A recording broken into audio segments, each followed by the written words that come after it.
Oke, jumpa lagi. Kali ini, kita akan masuk ke episode yang kelima.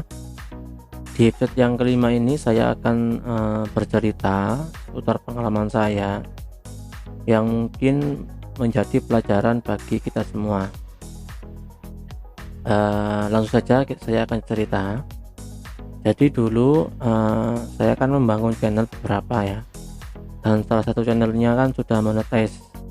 Artinya, sudah muncul iklan dan bahasanya sudah termonetisasi.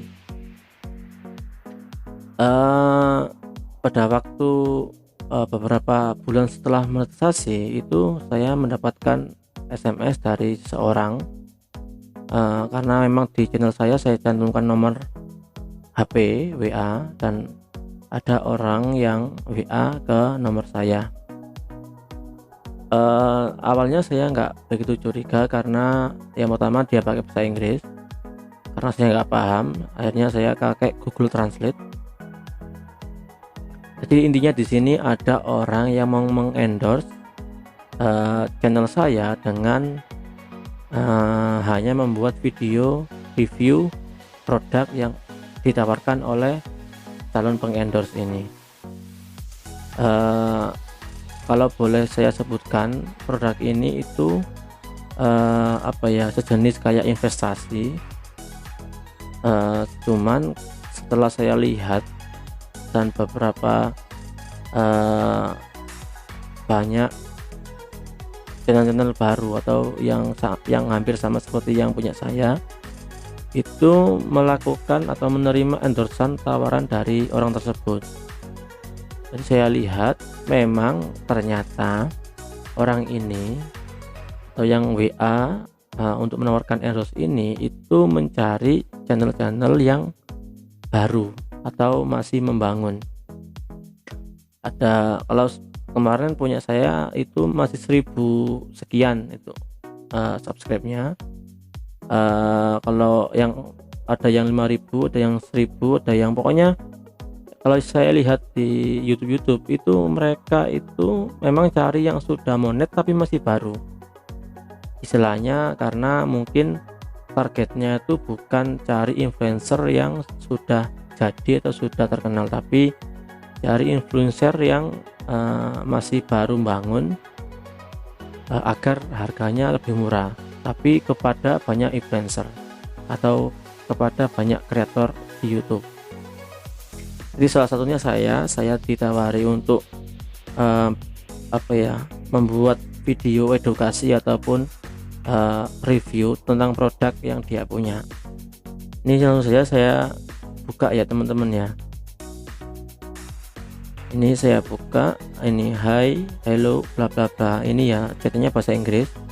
Ini saya juga jawabnya pakai bahasa Inggris karena saya pakai Google Translate dan sebagainya. Intinya di sini orang ini menawarkan untuk membuat review produknya, dan saya diberi contoh seperti ini. Ini contoh salah satu orang yang menerima tawaran untuk review produk tersebut. Jadi ini produknya. Jadi teman-teman, produk ini sejenis investasi. Kita beli barang di aplikasi ini, terus barang itu menghasilkan uang. Seperti itu. Hasilnya bagus. Cuman setelah saya lihat beberapa review para YouTuber yang mereview produk ini, itu ternyata banyak macamnya. Ada yang saya barusan ini Samsung Power, ada yang Vivo Power, dan banyak power lainnya. Jadi memang banyak macamnya ya, dan modusnya ternyata banyak kasus yang main di sini itu setelah top up uangnya itu masuk, cuman ketika ditarik itu enggak akun kayak dipegang orang lain gitu loh.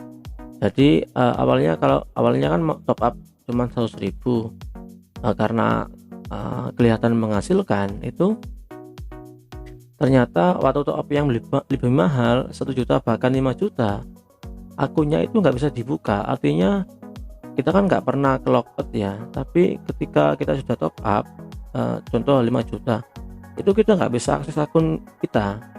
Jadi kayak istilahnya diambil sama yang punya begitu saja ya, karena di review, salah satu review YouTuber itu bilangnya salah satu cara untuk mengambil alih akun atau login akun kita yang tiba-tiba logout tadi dan nggak bisa diakses itu dengan telepon CS. Dan telepon CS fatalnya kan ada kayak permintaan OTP untuk login, itu kan nomornya si yang investor istilahnya.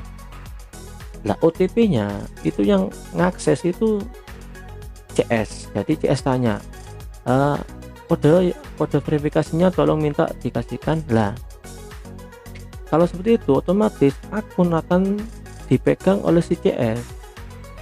Lah kasusnya banyak seperti itu. Awalnya top up 100.000 aman-aman saja, tapi ketika top up banyak, akun otomatis ke logout. Coba teman-teman, kalau saya kurang bener, cari review aplikasi jenis Samsung Power, itu pasti kasusnya sama. Jadi awal top up sedikit karena kelihatan menghasilkan, biar lebih banyak lagi hasilnya, top up yang banyak. Akan tapi ketika top up sudah banyak, contoh 5 juta, akun ini tiba-tiba logout dari aplikasi kita dan kita nggak bisa akses sama sekali. Artinya apa? Uang yang kita top up itu akhirnya kan hangus karena nyantol istilahnya ada di dalam akun tersebut. Jadi itu teman-teman, para YouTuber yang masih membangun channel dan sudah monetisasi, saya sarankan jangan gampang-gampang menerima tawaran untuk endorse, karena kita perlu jeli dan teliti ya ketika siapapun yang mau mengendorse kita agar tidak ada korban. Jadi untuk para YouTuber yang masih membangun channel, karena ini juga berbahaya, karena kalau kita langsung ambil saja, karena gini, kita kan seorang influencer lah bahasanya atau content creator. Kalau kita memberikan informasi yang dimana informasinya yang kita sampaikan itu malah mencelakakan orang lain, itu kan kurang baik. Jadi untuk teman-teman jangan mudah menerima tawaran endorse atau review semacamnya. Jadi karena itu akhirnya saya nolak. Dengan cara apa? Saya jawab ketika mereka atau dia tanya berapa harga videonya per satu video, saya jawab 10 juta, dan saya yakin mereka nggak bakalan mau karena channel saya masih nggak begitu bagus, sehingga saya sengaja memang untuk memberikan harga yang mahal biar ditolak. Jadi seperti itu teman-teman, cerita saya seputar endorsement yang pernah saya terima dan saya tolak.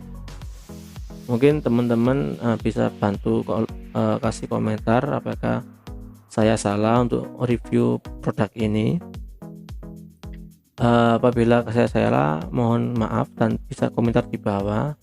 Tapi yang saya tekankan untuk teman-teman konten kreator, terutama YouTube, itu harap berhati-hati terhadap tawaran-tawaran endorsement, karena apapun yang kita berikan ataupun yang informasi yang kita sampaikan di channel kita itu akan berdampak pada orang lain. Artinya kita harus jeli dan jangan sampai orang lain jadi korban. Mungkin itu saja yang bisa saya sampaikan, kurang lebihnya saya mohon maaf dan sampai jumpa.